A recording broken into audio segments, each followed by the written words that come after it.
You're listening to the PRO Media Network, the next level in entertainment.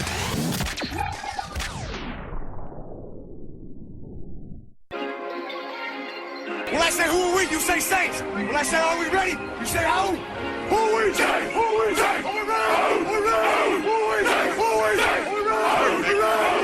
This is New Orleans. Let's go, baby. Let's ride. We don't treat what you do. Hello, New Orleans.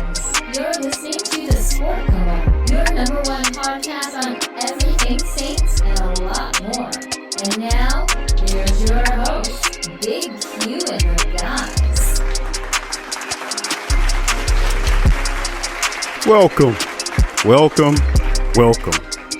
You're now rocking with the Sports Coma with Big Q and the guys. And we have intense, entertaining, educating, and enlightening sport talk from your favorite sports family. I'm Big Q, and you're rocking with this podcast 402 on the Sports Coma. I'd like to welcome all our new and established sports family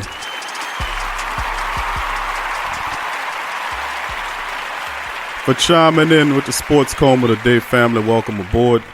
And once again, for those who don't know, we are the number one independent Saints podcast in the land, covering our diehard black and gold, baby. So if you're a diehard Saints fan and you love the Saints as much as we do, join us here at the Sports Coma on a daily basis as we cover the Saints going into 2019. It's a very special year. This is going into our fifth season of the Sports Coma, covering the diehard black and gold family as the trip goes. And it's turning out to be a very miraculous trip. Now, remember, some time ago, family, we were able to take, as the Saints win the Super Bowl in Miami this year.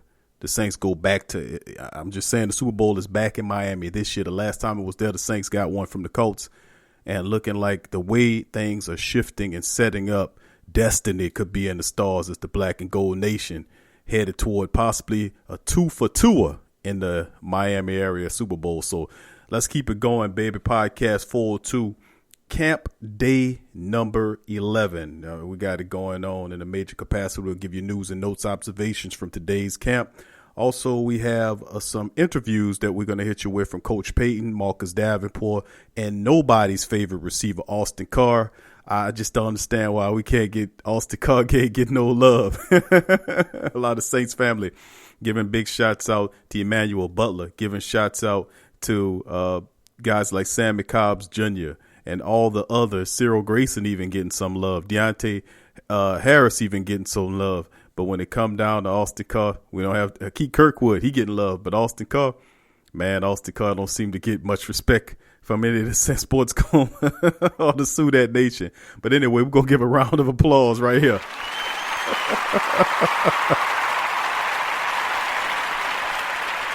As for you, Austin, if ain't nobody clapping for you, baby, the sports coma clapping for you. But anyway, we're going to get it started, family.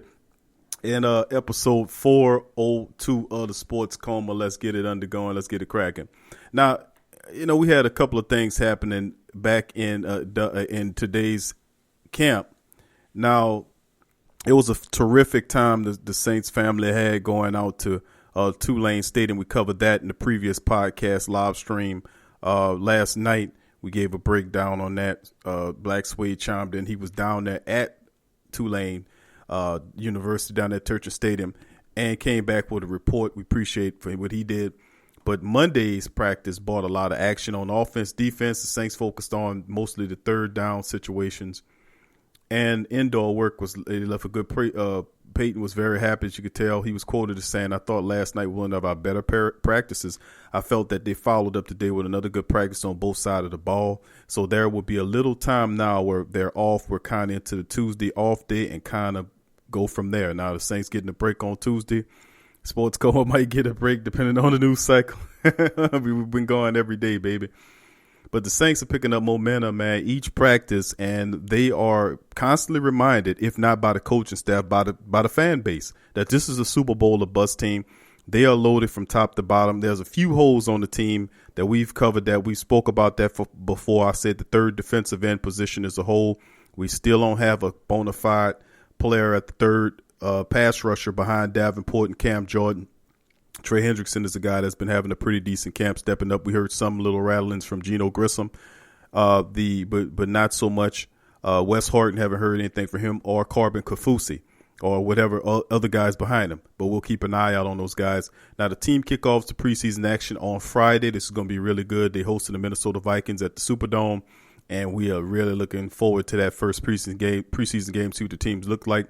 But here's some observations, some news and notes from what happened on Monday. Now, as far as people in playing or participating in practice, backup fullback Michael Burton, running back Matthew Days, wide receiver Keith Kirkwood, one of our favorite guys, Gary Griffin, tight end Alizé Mack, left guard Andrews Pete, Ethan Greenwich, defensive lineman Wes Horton, defensive back TJ Green, and punter Morstead were not on the field. Wide receiver Emmanuel Butler, who missed maybe 2 or 3 days since leaving the fifth day of practice last week, was observed on the sidelines in practice gear, but didn't have a helmet on.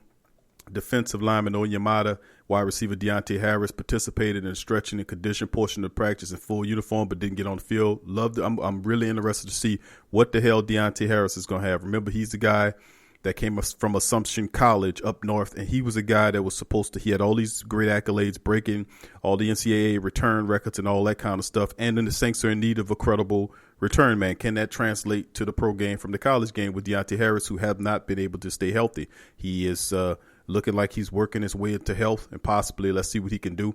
Left tackle Taron Armstead, Cam Jordan, wide receiver Ted Ginn Jr., and Chris Banjo returned to practice after not working out Sunday night in what was basically the Veterans Day off. They gave the guys some time off.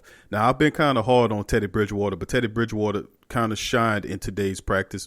He taken apparent with Drew Brees off. Teddy took every opportunity to get some snaps with the first and second team, and he looked pretty dead. He went during a 7-on-7 drill. Bridgewater completed every pass and showed exceptional touch with completions on intermediary routes and long throws. And one of the throws during the segment was a gorgeous seam throw to Josh Hill, who got behind the safeties again, and Bridgewater led him with a nice little toss there. Now, Bridgewater also showed trust in his receivers, throwing the pass on an out pattern to Cyril Grayson, and Grayson made a break down the sideline, which was pretty good. So you see what Teddy Bridgewater is starting to bring into effect here.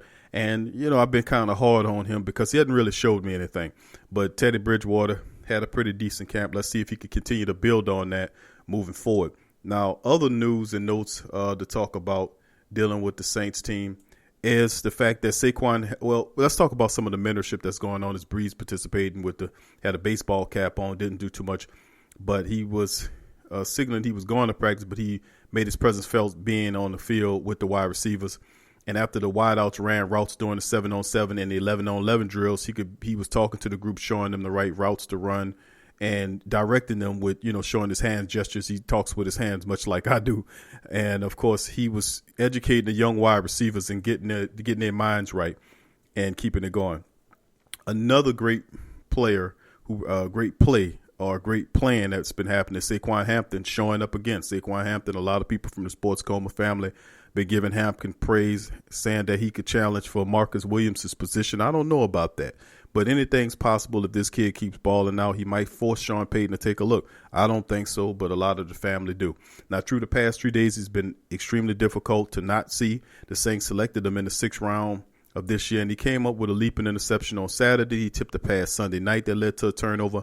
And Monday, he made another athletic play on the ball that was almost picked off during the 11-on-11 drill. So he's showing a little bit of what Chauncey Gardner-Johnson was doing in the minicamp. So Hampton really starting to have. I always knew when we looked at the tape, he had a nose for the ball, but more of a hitter than anything. But you never can tell whose skills can translate to the big game from the small game when the time hits. Some of these guys, they come in here and they kind of acclimate and they move pretty fast. So Saquon Hampton showing up. Now on the play, Hampton moved from safety and arrived just on the ball, just right on time as the ball was thrown to recover. While he didn't get the turnover, he did disrupt the pattern and knock the ball away. Now, he's 6'2", 6'1", 206-pound safety, and he's emerging, looking to try to take a spot here. Now, he does play special teams, so this might be one of the situations like we had a dark horse last year. Nobody picked JT Gray to make the team. He made the team. Saquon Hampton does play special teams, so JT Gray could possibly in trouble. I know Chris Banjo is not, but it's hard to ignore these young safeties, man. So before we get to finishing the rest of the talk and break down the rest of what was happening during day 11, here's Coach Payton to talk about it as well. Here's Coach Payton. Install for the most part, so he came in today as if, he's been here the whole time, and so all good. Did you text him, or did he text you saying, "Hey, I'm coming in"? Yeah. I've been texting him, just checking on him, seeing how things are going, and I knew things were close, so glad that it got done. Drew, Coach Payton complimented his practice, just habits and what he brings to the table. Drew, yeah. Does he help elevate other guys too? Yeah, I think so. I think there's definitely a presence and an attitude, a swagger to what he brings to the field, and when he's out there, there's no half-speed rep. Everything is 1,000 miles an hour, Mach 3. All right, fam, the family put the wrong one in there. The guys will tune it up in just a second and give you the correct interview. That's not the right interview, fellas. That's Drew Brees. But the guys are going to see if they can find Sean Payton's interview, get them tuned up. But anyway, y'all, let's get back into it. Okay, they say they're ready for me this time. All right, well, here we go. Here's Sean Payton. Sean, it seems like the quarterbacks are pretty accurate today overall with Bridgewater and Casey. Yeah, I thought, look, we had a number of periods. We had a third down period. We'll take a peek at the tape. I thought the defense did pretty well in the 2-minute drill at the end. I thought the practice coming off I thought last night was one of our better practices, and I felt like they followed up today with another good practice on both sides of the ball. So, there'll be a little time now where they're off. We're kind of into our Tuesday off day, and kind of go from there. Sean, A.J. Klein said the other day that these players are good at coaching themselves when something breaks down or doing it on the fly. Can you talk about that? Well, I think some of that comes from a little bit of experience. It's a little harder typically for maybe the first-year player, but hopefully if you're looking at the right type of guys and we're placing a high value on football intelligence, at some point during the course of a game, there's some things that are going to happen maybe that you hopefully have covered, and yet sometimes you're going to rely on your leaders on either side of the ball that are out there for that play to react in a favorable way. But I think some of that comes with just time on task and experience in what we're doing. Coach, without Alvin and Drew on the field, what does it mean to them to be over there? Excuse me? With Alvin and Drew not on the practice field, they're not playing. What does that kind of give them practice-wise, and why is it important to give them that extra time? Yeah, so we talked a little bit about it last night. We'll do a load prevention list, and the idea of that is to, selectively look at a few different players relative to the kind of reps they're getting, might be their age, might be injury-related, recovery, and try to map out ahead of time a plan that allows that player maybe to recover one extra day. And so there's 3 different groups in that. There's a group coming off of surgery, call it group 1, and the second group might be a veteran group that's played quite a while, and the third group might be the fewest amount, there might be just a couple sprinkled in. So that's the goal. Coach, the Ravens and the Jaguars held a moment of silence this morning to remember the victims of the shootings this past weekend. Did you do anything like that with your team? I did not, and I'm glad. Listen, I'm glad someone in our league did, and that was good thinking, and probably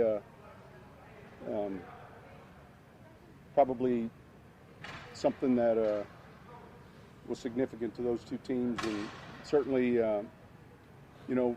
when something like that comes up in 2 different cities,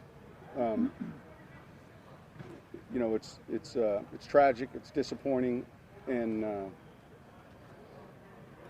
it just keeps repeating itself.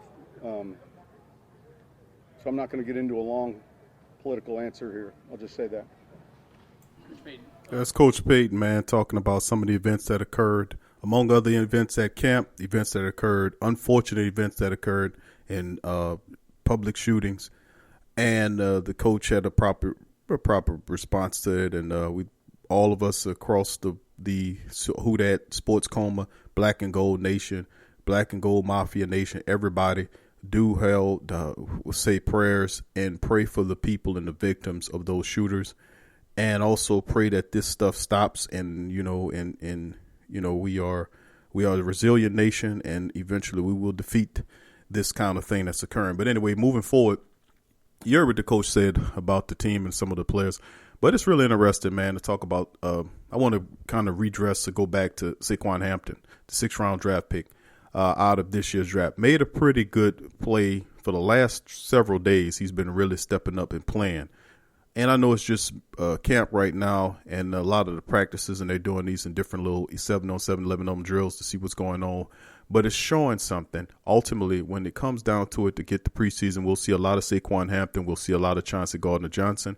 We'll see a lot of these guys, as most teams reserve playing their experienced veterans in extended periods of action. So we'll see a lot of the young guys that we have interest in, the Emmanuel Butlers, if he's healthy, the Deontay Harrises, the Sammy Cobbs Jr. We'll see Teddy Bridgewater in effect. We'll see Taysom Hill throw the ball some more. We'll see some of the backup running backs that we like, gems like Devani Zigbo, who I really like, who hadn't made much noise. Perhaps we'll see other really talented players step up on the defensive line to claim that third spot. Trey Hendrickson, he'll maybe get some competition from Geno Grissom or Porter Galston, Corbin Kaufusi, some of these guys. See some of the interior defensive linemen, Sylvester Williams. I would love to see some of these cornerbacks too, some of the younger cornerbacks. See how P-Rab looking and some action. Kayvon Webster is also there. And some of the other big safeties like Terrell Williams that they picked up from the 49ers, and TJ Green, these big 6'3" safeties that the Saints like in the mold of the big safety that played for Seattle, Cam Chancellor. So other news and notes to drop upon you fellas is the fact that the Browns, Brown is still really having a solid camp. When we talked about this, when they signed Malcolm Brown, nobody's seen Malcolm Brown being signed by the Saints. He kind of came in and he was kind of under the wire signing, nobody knew, that they were going for Malcolm Brown. The next thing you know, he appeared in the city of New Orleans. Next thing you know, they were saying, oh, we got Malcolm Brown, who's the former defensive lineman from the New England Patriots, a 1st round draft pick, won the Super Bowl last year, has been very productive since he's been in the league. Right, and ultimately, we signed this guy, and I'm really pleased to have Malcolm Brown here as he continues to just turn it up. And he had making his presence felt during the camp as playing in just terribly disruptive. And he stood out during running drills against the first team with the 11-on-11s at the snap of the ball. Saints offensive line started moving. Brown went to the floor, then moved up the field against the blockers. He penetrated enough to push them back into the hole and just disrupt every damn thing. Also, Demario Davis was there. He shot the hole and stuffed the run and attempt, which caused the loss. And Demario Davis knew why he made the play. Immediately sought out Brown to give him a congratulatory high five. Now, at this point, the Saints have Brown and Rankins, who continue to rehab from the Achilles, patrolling the inside. Once they get back, that's going to form a really awesome, magnificent tandem. And we're just kind of salivating right now, ultimately wait for that to manifest. But Sheldon Rankins, we knew that, it'll take a while for him to come back, but getting a guy like Malcolm Brown, who's terribly disruptive, and I've said several times that he's a severe upgrade over Tyler Davison, and Demario Davis knows that he's going to get a lot of opportunities like that to shoot the gap, because Malcolm Brown will keep those big linemen off of Demario Davis. He will keep him clean, and he can move from sideline to sideline, penetrate, and make plays happen. Watch what I'm talking about. But anyway, let's get some more interviews here. Here is defensive end, former first round draft pick, Marcus Davenport, talking about today's Marcus, camp. How do you feel right now compared to getting your feet wet last year and you're a rookie and all that? Is it all about confidence and obviously health, but confidence right now, being a confidence player? I would believe so. I think confidence is, bred from preparation. And I know we've been consistently preparing, and, it's just all about that consistency, step by step. So, yeah. How exciting is it to finally be able to be in a game week? Obviously, it's still preseason, but after going through training camp and everything, it's finally game week. What's kind of the feeling in the locker room, and how's it kind of different? I think I'm like the worst person to ask about that. I think almost all of us, we're day by day. We know that we have to literally take it step by step, or else, you might get lost along the way. And so, that's Friday. That's not today. We got to focus on today. How much has Cam Jordan helped you out? I know he's spoken highly of how you play and your progress since you've gotten here. Cam is like that coach that you can't really turn off. But, I say that lovingly because, he's always there. He's always trying to help me. And that's someone that, when I have an idea and I can't get to my coach, I spitball it off of him. So, Marcus, when you look at last year coming into the league and looking at Okafor, you got Cam Jordan, Okafor, what did you get from him about maybe being that every down defensive end, not only just rushing the passer, but on first down, just in the run game, run defense? What I got from Alex the most was knowledge. He was always in his film study and his playbook. He knew the calls, he knew what to be prepared for, and he definitely helped me with that. He taught me different little tricks on film, and it translated. Marcus, what is one of the toughest things converting coming from college to the NFL? I think it's different for everybody, but my toughest thing was, I would say, the mental aspect, dealing with the pressure, the media, and just expectations. Sometimes the biggest are your own, and, you got to be confident in what you do and, learn yourself. It's still a process. Marcus Davenport family talking about it and being very candid, real, man. Addressing the media, saying that the expectations you have to be a great defensive end. When Marcus Davenport came into the league, the Saints gave a lot to move up to draft him. And once that occurred, a lot of people had a lot of questions about whether or not he can do it. Now, remember, he came after the draft, he had a situation with his hand. He had several injuries that he had to overcome. Ultimately, he finally got well enough to contribute. But it was an off and on kind of mixed review season from Davenport. He himself would tell you that he wasn't too happy with it. And working to get healthy is his major concern. Being healthy and contributing on a game-to-game basis. If he's healthy, that guy is going to get you 8 sacks a year. Cam is going to get up there and do his thing. And I'm looking for Cam Jordan to have a 15-sack year. And I'm saying that because with the addition of Malcolm Brown doubling, you will have to double Malcolm Brown. Eventually, Sheldon Rankins comes back. Davenport on one side, Cam on another side. Eventually, the Saints, Cam's going to get extra opportunities because of the addition of Malcolm Brown, just demanding double teams. And Sheldon Rankins comes back. They're going to help him walk back. He's not going to rush back. The Saints have enough depth there to kind of help until he just kind of gradually comes back in an organic manner back into the lineup. So very interesting to see those these defensive ends shine. And you heard his comments about Cam Jordan constantly in his ear telling him. And let me tell you something, man. To be a young pass rusher, a defensive end in the league, and to have Cam Jordan mentoring you as intelligent and as productive as Cam Jordan is, man, that's a true blessing for Davenport. And I hope he takes full advantage of it. So anyway, family, we're going to keep on moving ahead. And the next, we're going to have another interview. The family going to shine up and play for you. But it's coming from the likes of a guy that a lot of people don't really talk about that much. But we know that the guy is he's trying to make the team. He's trying to do his best to kind of step up and be a major influence there. We talking about Austin Carr here. Austin Carr, a lot of people talk about the sports coma. We kind of joke about it, but nobody really mentioning Austin Carr too much. But anyway, we're going to play him in just a moment. Let's finish up with some observations from camp. Now, we told you about Sheldon Rankins rehab, and, of course, Demario Davis played with him and Malcolm Brown. Now, the play of the day was, of course, Bridgewater's deep connection shot to Jared Cook during the 11-on-11 drill was a pretty nice highlight, real worthy catch. Cook took off down the seam, getting behind A.J. Klein, and the safety split, and Bridgewater immediately spotted him and then threw it, lofted it down the middle of the field, and Cook got up under it. He didn't break stride. He just adjusted the ball. It fell right in his hands. He had nothing but green in front of him. And route, he got that end zone touchdown. So that was a really nice catch. And, you know, somebody yelled out a major curse word because they knew they was in trouble. They was going to get yelled at by the coaching staff. But it was pretty good, man. Bridgewater kind of really looked good. If you look at some of the things, they'll have highlights available too, so you could be able to see today's training camp highlights for yourself. But Teddy Bridgewater, I got to give him credit. Today he looked better. He looked the best that I've seen since he's been here. And we watched a lot of these other camps early on. He still was kind of throwing the ball behind, a little ahead, a little over, a little high. But he looked like he kind of sinking in, and he's making a place. Let's hope he continues to trend. Let's hope he continues to trend.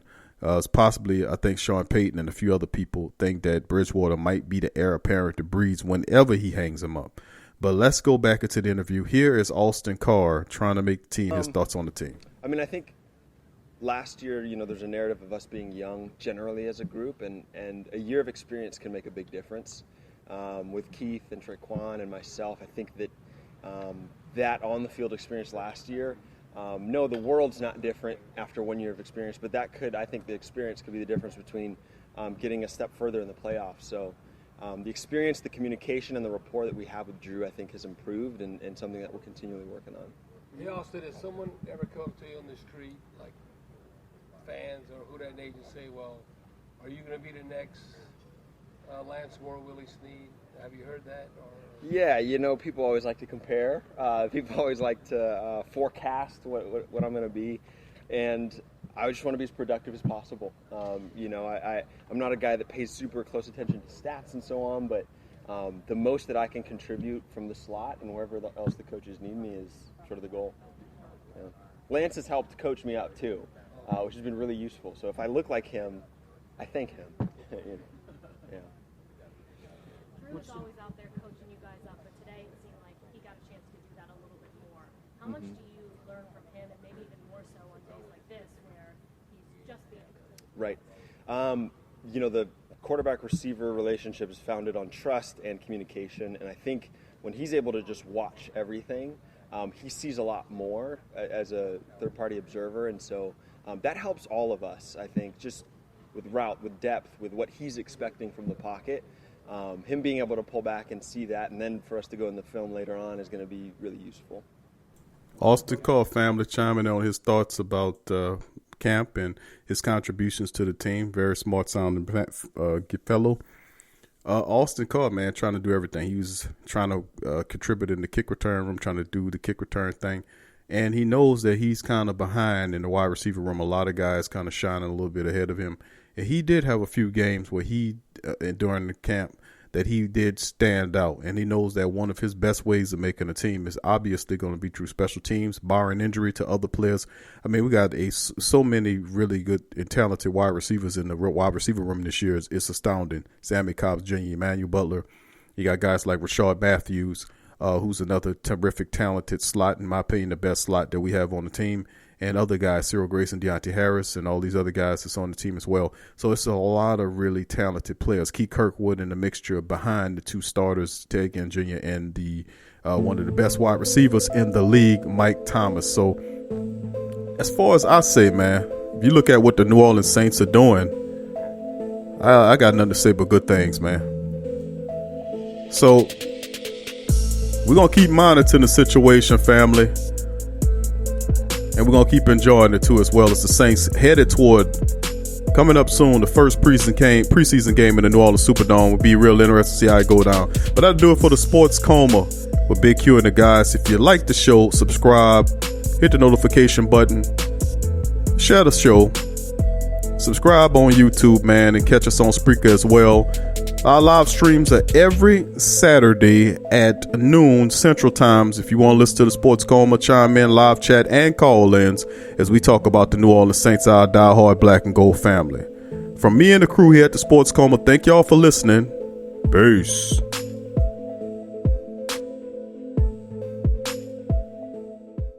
If you haven't heard the Sports Coma, this is what you're missing. Check out the Sports Coma with Big Q and the guys. Homebistro.com. Freshly prepared, home-delivered, restaurant-quality gourmet meals delivered straight to your home. Choose from over 50-plus gourmet meal options cooked by world-class chefs and delivered frozen, ready to eat within minutes and no commit. Welcome to the one-shop gourmet food delivery, specialized affordable options to eat right and feel great. 100% satisfaction guaranteed. Every ingredient is handpicked to the highest standard. And why you should buy from homebistro.com? Restaurant quality, made with natural ingredients, delivered right to your door. Overnight shopping is available. Diabetic, paleo, heart health, and vegetarian options to eat doing business since 1999. Courteous, knowledgeable, and professional support. Complete PCI compliant SSL security ordering, and great meals. Choose from some of my favorite dishes: the Mediterranean chicken with orange honey sauce, the charbroiled chicken romesco, or the grilled chicken breast with sweet and spicy vegetables. No matter what you choose, you can't lose with homebistro.com. Eat great, feel good, and save some money with homebistro.com. Hit the link in the description section below for more information.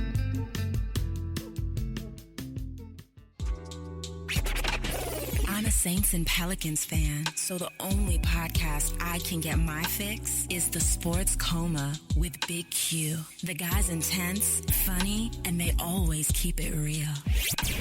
Check out the Sports Coma with Big Q and the guys. TheWhoThatDaily.com. That's right, TheWhoThatDaily.com. Your one-stop shop for everything New Orleans Saints, New Orleans Pelicans, LSU Tigers, and even the top-flight boxing news. So if you're a Who That and you're looking for a place to stay up on your team, TheWhoThatDaily.com is your site. TheWhoThatDaily.com for the sport Who That in all of us.